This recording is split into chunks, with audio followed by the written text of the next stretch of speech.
নরসিংদীর পলাশে সাবেক সেনা সদস্যকে কুপিয়ে জখমের ঘটনায় ছাত্রদলের ৩ নেতা গ্রেফতার। সাবেক সেনা কর্মকর্তার উপর হামলা ও কুপিয়ে জখম করার অভিযোগে নরসিংদীর পলাশে ৩ ছাত্রদল নেতাকে গ্রেফতার করেছে নরসিংদী র্যাব ১১।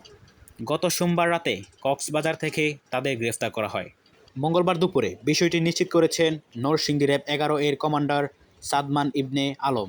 গ্রেফতারকৃতরা হলেন পলাশ উপজেলা ছাত্রদলের সদস্য সচিব মুস্তাফিজুর রহমান পাপন, ঘোড়াশাল পৌর ছাত্রদলের আহ্বায়ক আমানুল্লাহ আমান ও সদস্য সচিব আরিফুল ইসলাম আরিফ।